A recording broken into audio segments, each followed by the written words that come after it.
Today we will do the fine motor skill writing skill activity. Okay, start.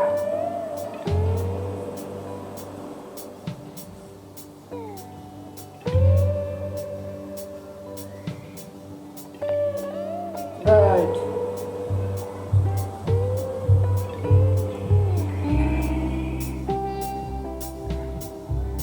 By these activities, children can easily hold the pencil.